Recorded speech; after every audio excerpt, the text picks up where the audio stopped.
Hoy vamos a hacer un viaje al corazón de uno de los castillos más famosos y espectaculares del mundo, el Alcázar de Segovia. Seguro que esta imagen suena, ¿verdad?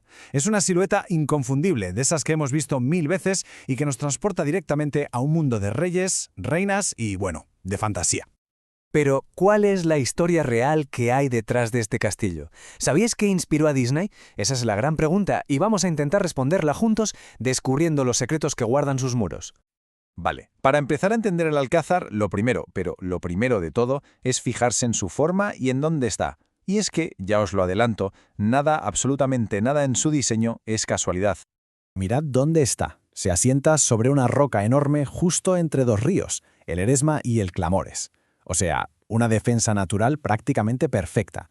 Y esa forma tan característica que tiene, como la proa de un barco, pues no es para que quede bonito, no, es pura estrategia militar de la época.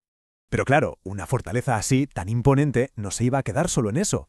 Con el tiempo se convirtió en algo mucho más grande. Durante siglos fue, literalmente, el corazón de la monarquía castellana, un auténtico palacio de reyes. Es que su historia es un auténtico viaje en el tiempo. Piensa que todo pudo empezar como un simple fuerte romano. Luego, con cada rey, fue creciendo y transformándose. Fue Alfonso X el Sabio quien le dio ese toque de palacio gótico, y ya más tarde los Trastámara levantaron esa torre tan impresionante, la Torre del Homenaje, que es la que hoy domina todo el paisaje. A ver, intentad imaginar la escena, porque es un momento que lo cambió todo. El 13 de diciembre de 1474, desde aquí, desde estos mismos muros, sale una joven Isabel para ser proclamada reina de Castilla. Casi nada. Con ese acto, el Alcázar se convierte, de la noche a la mañana, no solo en el centro de España, sino en el epicentro de un imperio que estaba a punto de nacer. Y la cosa no acaba ahí. Unas décadas después, el Alcázar vuelve a ser protagonista, esta vez con la boda del rey Felipe II con Ana de Austria. Y fue él precisamente quien le dio el toque final. Fue quien mandó añadir esos chapiteles de pizarra tan puntiagudos que le dan ese aire a castillo de cuento, un poco centroeuropeo, ¿sabes? Algo único en España. Pero bueno, ya se sabe que las épocas doradas no duran para siempre, y la suerte del Alcázar estaba a punto de dar un giro, pero un giro radical. Iba a pasar del máximo esplendor a la oscuridad más absoluta, de palacio a prisión y a cenizas. El cambio es brutal.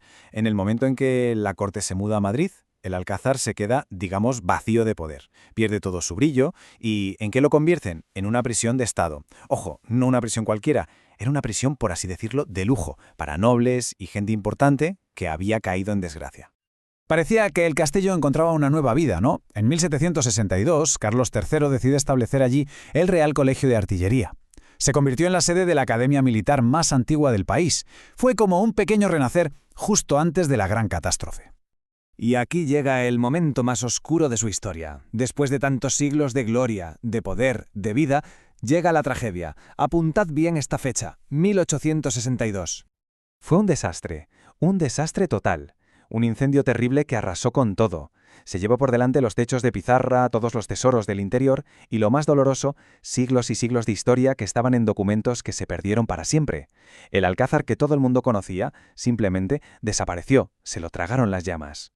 Pero claro, un lugar así con tantísima historia, aunque esté en ruinas, sigue guardando secretos. Así que ahora vamos a meternos un poco en las leyendas, en esas historias que todavía hoy parecen resonar entre sus piedras. Por ejemplo, mirad esta sala, la Sala de la Galera. ¿Por qué se llama así? Pues por esa maravilla de techo de madera, ese artesonado que tiene la forma del casco de un barco, pero al revés. Es una pasada. Y es un homenaje a una victoria naval, un ejemplo perfecto de cómo aquí el arte y la historia van de la mano. Y luego están las leyendas, como la del rey Alfonso X el Sabio. Cuentan que el rey, que era un gran astrónomo, un día se puso un poco soberbio y llegó a dudar en voz alta de la creación de Dios. Pues bien, justo en ese momento, ¡zas!, un rayo cae sobre el palacio.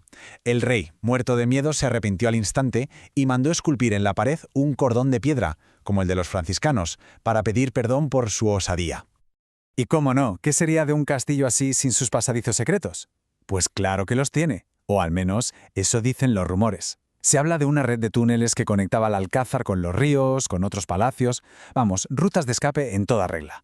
Y lo más increíble es pensar que, a lo mejor, algunos de esos pasadizos siguen ahí, escondidos, esperando a que alguien los encuentre. Pero, ¿acabó la historia del Alcázar con ese incendio devastador? Pues no, ni mucho menos. Como si fuera el ave fénix, este lugar estaba destinado a renacer de sus propias cenizas. El camino de vuelta fue larguísimo. La reconstrucción fue una obra titánica que llevó décadas. Y no era solo volver a levantar las paredes, ¿eh? Fue un trabajo súper minucioso para devolverle el esplendor de antes, recuperando los diseños góticos y, por supuesto, esas agujas de pizarra tan suyas que había añadido Felipe II. Y así, poco a poco, llegamos al Alcázar que conocemos hoy, un lugar que tiene como una doble vida. Por un lado, es uno de los monumentos más visitados de toda España, y por otro, es el guardián de algo muy importante, el Archivo General Militar. Es un sitio increíble donde el pasado y el presente conviven cada día. Y con esto volvemos al principio, a la pregunta sobre Disney. Pues sí, la respuesta es sí. Está más que confirmado que los dibujantes de Walt Disney se fijaron en esta silueta tan imponente, tan de cuento, para diseñar el castillo de la reina malvada de Blancanieves. Así que, de alguna manera, el Alcázar se hizo inmortal y se coló en la imaginación de todo el planeta. Así que, al final, ¿qué es el Alcázar? Pues no es solo una cosa. Es todo a la vez. ¿Es una fortaleza? Sí, pero también es un palacio de reyes, fue una prisión y es un nido de leyendas. Es, en definitiva, como un gran libro de piedra que nos cuenta una parte enorme de la historia de España. Y claro, al final te queda una pregunta en el aire, ¿no? Si estas paredes, si estas piedras pudiesen hablar, ¿qué otras historias, qué otros secretos nos contarían? Porque cada rincón de este lugar ha visto de todo. Intrigas, amor, poder, traiciones. Nos recuerda que la historia siempre tiene más que contar, sobre todo a quien se para a escuchar.